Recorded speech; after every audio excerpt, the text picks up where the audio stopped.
Everybody, pardon me. What's happening, everybody? Tyrone Bowman. Welcome to Tyrone Bowman Live. As you know, this is a live program, and what I do, I analyze and I bring commentary on the news that's already been published or written online, sometimes from the print media as well. So when I'm analyzing, when I'm bringing personal commentary, I'm talking primarily to my audience to bring clarity to things that they've probably heard or will hear. So sometimes it's original commentary, other times it's personal commentary inserted within the news story itself. Having said that, this is part two of the program. Of the program entitled 162 Lies and Distortions in a news conference that former President Donald Trump had.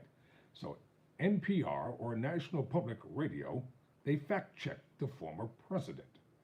A team of NPR reporters and editors reviewed this transcript of last Thursday's news conference and found at least 162 misstatements, exaggerations, and outright lies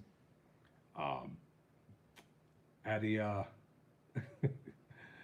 and a total of 64 minutes. I think I left off on number 20.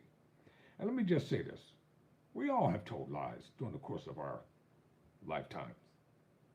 I know I have. I've told my share of lies. I just be point blank. I used to lie all the time growing up until my mother beat the hell out of me. You know, during the course of our lives, the word pontificate means lie. And we all do it. We all have done it. But to tell 162 lies in 64 minutes. So I left off at number 20. So I'm going to review number 20 again, then I'll go on down the list. All right, number 20. But as a border czar, she's been the worst border czar in history in the world, quote, unquote. Vice President Harris was never asked to lead immigration policy. That's the job of Homeland Security Secretary Alejandro Mayorkas. Again, the term border czar was used inaccurately by some media outlets. And it's a term conservatives or Republicans, there's nothing conservative about them, have been using to attack her, in part because she has only visited the southern U.S. border a few times since 2021. But in reality, Harris was tapped by President Biden to address the root causes of immigration. Her approach has focused on deterrence. She told migrants to not come to the U.S., and she has been able to secure more than $5 billion in commitments from private companies to help boost the economy in Central American countries, according to Sergio Martinez Beltrain, the NPR immigration correspondent based in Texas. Number 21, quote, I think the number is 20 million, but whether it's 15 or 20, it's numbers that nobody's ever heard before. 20 million people came over the border during the Biden-Harris administration. 20 million people, and it could be very much higher than that. Nobody really knows what the number is. Close quote. That's Donald Trump speaking. It's unclear where Trump is getting his number from. According to U.S. Custom and Border Protection, since 2021, agents have had more than 7.3 million encounters nationwide with migrants trying to cross into the country illegally. Under Biden, unlawful crossings hit an all-time high last year, but that number has decreased significantly, in part due to Biden's asylum restrictions at the southern U.S. border. An April report from the Office of Homeland Security Statistics found there's nearly 11 million unauthorized migrants in the country, according to Sergio Martinez Beltrain. Number 22, quote, just like far more people were killed in the Ukraine-Russia war than you have reported, close quote. Neither Russia nor Ukraine is revealing its own casualty figures. So there are only very broad estimates, according to Andrew Sussman. So this man just makes stuff up as he goes along. Number 23, quote, this is former President Donald Trump speaking. A lot of great things would have happened, but now you have millions and millions of dead people. And you have people dying financially because they can't buy bacon. They can't buy food. They can't buy groceries. They can't do anything. And they're living horribly in our country right now, close quote. Well, you're supposed to be a billionaire, so why don't you help them? If what he says is true, then where are his philanthropic humanitarian contributions to the causes of starvation and hunger in this nation, instead of blaming everything on everybody else? Grocery prices usually jumped sharply during Trump's last year in office as pandemic lockdowns disrupted the food supply chain and Americans were suddenly forced to eat more of their meals at home. Grocery inflation in June 2020 hit 5.6%. These are facts. This was masked, however, by a plunge in other prices as the global economy fell into pandemic recession. As the economy rebounded, prices did too. Inflation began to rise in 2021 and spiked in 2022 after Russia's invasion of Ukraine sent food and energy prices soaring. Inflation has since moderated, falling from a peak of 9.1% in June 2022 to 3% in June 2024. July's inflation figures will be released next week. Grocery prices have largely leveled off in the last year, although they remain higher than they were before the pandemic, a potent reminder of the rising cost of living. Economists have warned that Trump's proposed import tariffs and immigration restrictions could result in higher inflation in the years to come. Researchers from the Partisan Institute for International Economics estimated the tariffs, or taxation, or taxes, alone could cost the typical family about $1,700 a year, according to Scott Horsley. But check this out. When Trump took office in 2016, after former President Obama brought America back from the brink of destruction, saving the auto industry, saving millions of jobs, he inherited a booming, prosperous economy that he took credit for. And that's what presidents do. If things are good and their predecessor left it that way, they automatically take credit for it. That's the name of the game. So he already had a wonderful economy and he destroyed it. How did he destroy it? By giving unnecessary tax breaks to billionaires who already had tax breaks and tax incentives. And that's what he continues to do. He continues to want to give them tax break after tax break after tax break. Number 24, quote, we've agreed with NBC, fairly full agreement subject to them on September 10th, close quote. This is ABC, not NBC. That's a sign that he's delusional. Number 25, quote, she can't do an interview. She's barely competent and she can't do an interview, close quote. Harris hasn't done interviews since getting into the campaign, but she has done them in the past. So saying she can't do one, or that she is barely competent, are just insults. Trump tends to revert to questioning the intelligence of black women who challenge him. In fact, Trump did it 9 times in this news conference, saying either Harris is not that smart 5 times, incompetent 3 times, or barely competent, as he did 3. He's the one incompetent. He can't speak intelligently when it comes to anything. I've listened to him. He sounds like a bumbling idiot over and over and over and over again. Incoherent, delusional, non-factual. Does he really want to have a debate with Vice President Harris? Because he's definitely going to lose the debate. And if it's insults that he wants, believe me, she's more than capable of insulting him right back. Number 26 and 27 on the list, quote, former President Trump speaking, why is it that millions of people were allowed to come into our country from prisons, from jails, from mental institutions, insane asylums, even insane asylums? That's, it's a mental institution on steroids. That's what it is. Immigration experts have said they have not been able to find any evidence of this. Adam Ackerson, Director for Defense Oversight at the Washington office in Latin America, told factcheck.org. It's hard to prove a negative. Nobody's writing a report saying, quote, Ecuador is not opening its mental institutions, but what can I say is that I work full-time on migration. Am on my coalition mailing list, correspond constantly with partners in the region, and scanned 300 plus RSS feeds and Twitter lists of press outlets and activist regions wide. I have not seen a single report indicating that this is happening. As far as I can tell, it's a total fabrication or outright lie. Notably, a version of this did happen in 1980 during the Mariel, a boat lift from Cuba. The Washington Post noted 3 years later, back in 1980, it seemed to be a humanitarian and patriotic gesture to accept provisionally, without papers or visas, all these fleeing from the port of Mariel. More than 125,000 came. Most were true refugees. Many had families here, and the great majority had settled into American communities without mishap. But the Cuban dictator, Fidel Castro, played a cruel joke. He opened his jails and mental hospitals and put the inmates on the boats too.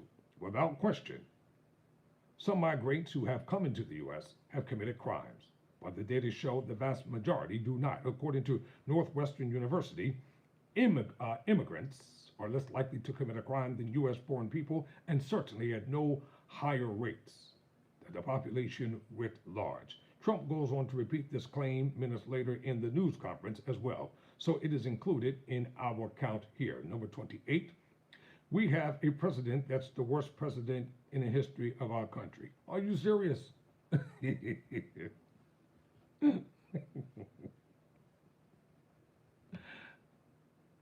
Trump may have this opinion, but he says it as if it's a fact. And the 2022 survey of historians ranked Biden in the top half of presidents. Trump, on the other hand, was number 43. The two below Trump were James Buchanan, who did little to stop the impending U.S. Civil War, and the impeached and nearly convicted Andrew Johnson. 29. We have a vice president who is the least admired, least respected, and the worst vice president in the history of our country. Total BS. A recent rating of vice presidents did not show this. Harris was in the bottom half of vice presidents, but Spiro Agnew, Dan Quayle, Henry A. Wallace were toward the bottom of the list. We know Dan Quayle was a debacle. Dan Quayle, who was George Bush Sr.'s VP, couldn't even spell the word potato. Ridiculous. Number 30, quote, the most unpopular vice president. This might have been true about a year ago or so, but not anymore. An NBC poll then showed Harris had the lowest favorability rating of any modern VP they tested, but her numbers have turned around. The NPR poll had Harris with a 46 to 48% favorable to unfavorable rating, which was higher than Trump's and his running mate, J.D. Vance, who was among the least popular running mates in recent history. Number 31, quote, don't forget, she was the first one defeated, as I remember it, because I watched it very closely, but she was the first one, close quote. Harris was not defeated because she dropped out of the Democratic presidential race before Iowa. But even if one considers her dropping out on December 3rd, 2019, a defeat, she was not the first of the Democratic candidates in that primary campaign to do so. At least 10 others dropped out sooner. Trump just hates black women, period. He hates women, period, but he hates black women even more. And any woman who speaks with authority, who dares come up against this racist, bigoted, white privileged Anglo-Saxon person, they're definitely on his S list. You know it, and I know it. Any black man who is strong to stand up against him. He can't stand black men either. And you so-called blacks for Trump, you must be out of your damn minds. Number 32 and 34, quote, and I'm no Biden fan, but I'll tell you what, from a constitutional standpoint, from any standpoint you're looking at, they took the presidency away, and they took it away. He's, close quote, he's still claiming that lie. He cannot accept the fact that he lost the election. He will never admit to it. He must win at all costs. There is nothing in the U.S. Constitution about picking presidential candidates. This is a party process, and everything has been done within party rules. And again, the presidency wasn't taken away. Biden is still president. Number 35, they said they were going to use the 25th Amendment. Quote, close quote. This was never floated as a possibility to get Biden to withdraw from the race. Biden's cabinet members were all people he appointed and who were loyal to him. In addition, the 25th Amendment outlines a procedure for removing a sitting president from office, not from running for the second term. Trump is just pissed and he's angry because Biden deferred to Harris and he decided to drop out of the presidential election. 36 through 39, quote, they're going to hit you hard.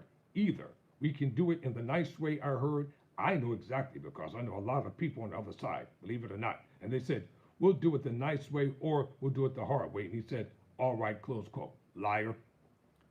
This was not said. He did not hear. No Democrats in the know are talking to Trump. And this dialogue is made up. I keep telling you, he's making up stuff as he goes along. Like a bunch of rogue police officers. They just arrest somebody, even if somebody accidentally taps them. They bring up 1,000 charges against them. But they can violate a person's constitutional rights within 30 seconds and then lie about it under oath. Number 40, quote, we're leading, close quote. The race is statistically tied in national polls and in the states. In some national polls, Harris leads. In some, Trump does. 41 through 42, quote, I'm saying for a country with a constitution that we cherish this constitution to have it done this way is pretty severe, pretty horrible. But to just take it away from him like he was a child, close quote. You're just mad because you know that Biden knows that he out-Trumped you. That's what Biden did. Biden strategically out-Trumped Trump, and Trump doesn't like it. And again, this is Trump talking about how Biden stepped aside. And there's nothing in the Constitution about the political parties should pick candidates or how the political parties should pick candidates. And nothing was taken away. 43 through 46, quote, and he's a very angry man right now. I can tell you that. He's not happy with Obama. And he's not happy with Nancy Pelosi. Crazy Nancy. She is crazy too. She's not happy with any of the people that told him that you gotta leave. He's very unhappy, very angry. And I think he also blames her. He's trying to put up a good face. But it's a very bad thing in terms of a country when you do that. I'm not a fan of his, as you probably have noticed. And he is not a fan of yours either. You can't stand Biden, and Biden can't stand you. You hate Biden, and Biden hates you. As you probably have noticed, and he had a rough debate, but that doesn't mean that you just take it away like that. Close quote. Trump can't speak to Biden's state of mind. All evidence is that Nancy Pelosi is perfectly sane. See her recent multiple rounds of interviews about her book, including with NPR. Again, Trump doesn't know Biden's state of mind. And again, nobody took it away. You know, it's very childish to continuously call yourself the individual who's supposed to champion whatever cause or causes that he claims to champion. And at the same time, he acts like a juvenile in everything that he says and everything that he does.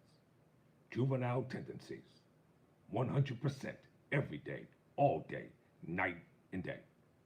I heard he always had temper tantrums when he was president in the White House. He ran a dictatorial, totalitarian administration. If anybody didn't agree with him, he cussed them out, laid them out, fired them. If anybody didn't see it his way, even his own attorney general, Barr, was just as corrupt as they could be.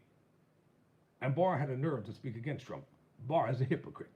That's why Barr is not talking, because he'll incriminate himself by opening up his big mouth. 47 through 51, quote, she's trying to say she had nothing to do with the border. She had everything. She was appointed to head the border. And they said, borders are, oh, she loved that name. She loved that name. She never went there. She went to a location once along the border, kind of like the way that him and Pence went to the memorial that was built in honor of the Reverend Dr. Martin Luther King Jr. They wouldn't even go near it. They just stood and looked at it for about 30 seconds and then turned and walked away, because that's what racists do. They can't see black men to be honored when it comes to anything. So she went to a location once along the border, but that was a location that you'd love to go and have dinner with your husband or whoever. That was a location that was not part of the problem. That was not really going to the border. She never went to the border, close quote. As previously noted, she was not put in charge of the border and certainly did not have anything to do with it. 2, she was not appointed to head the border.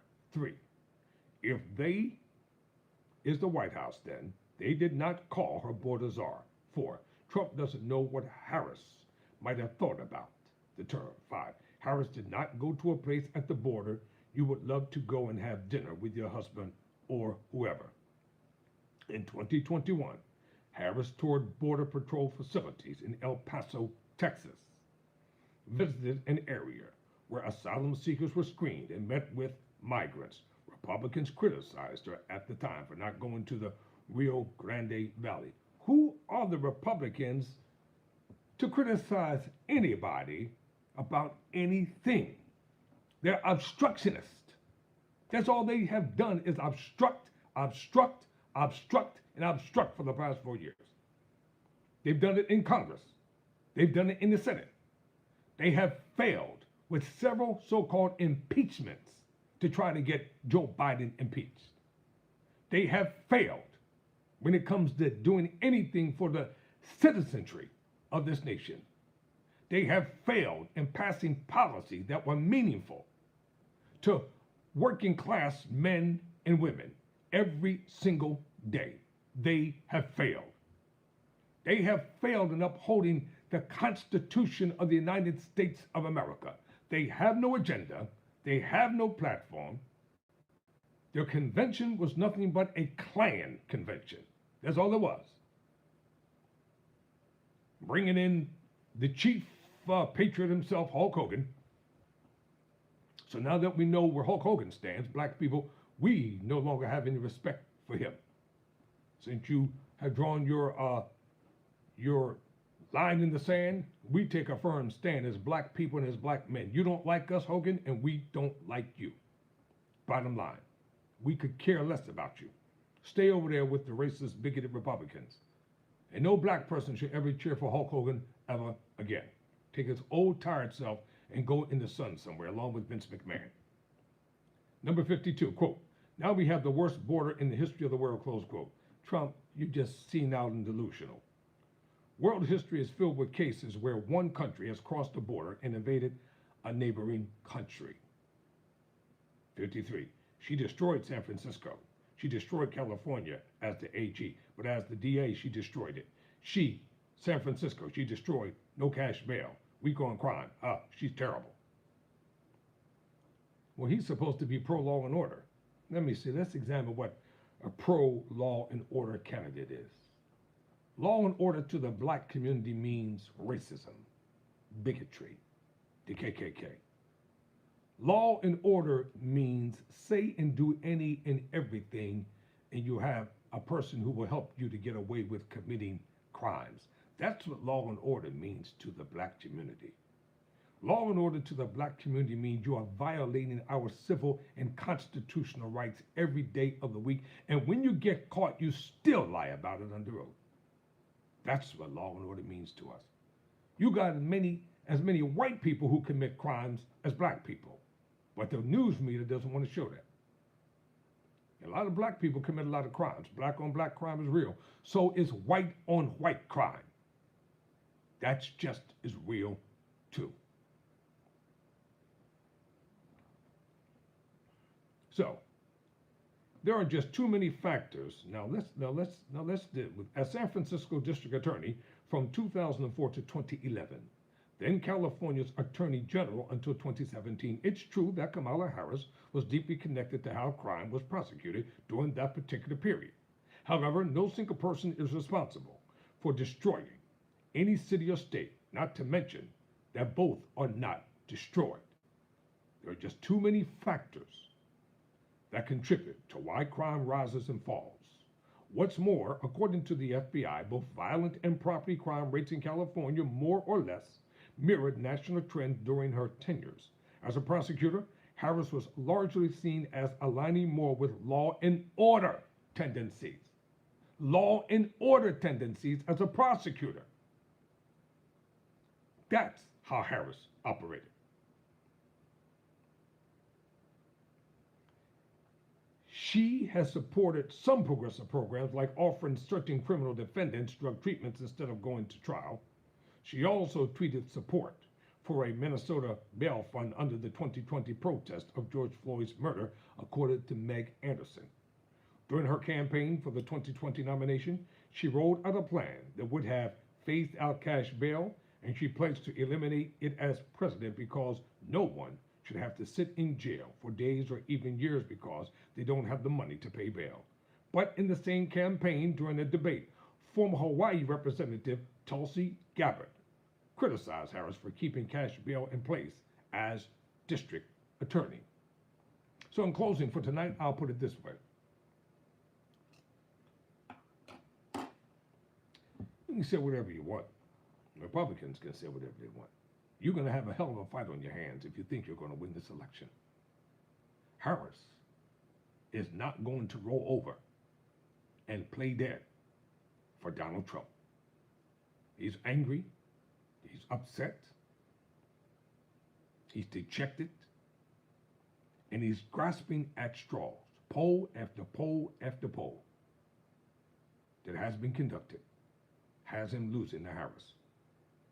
And as the Democrats get ready to go into their convention, when they come out, the battle for the White House will be in full swing. Till next time. There will be a third part and the concluding part of this video within the next coming days. Never surrender. Never quit.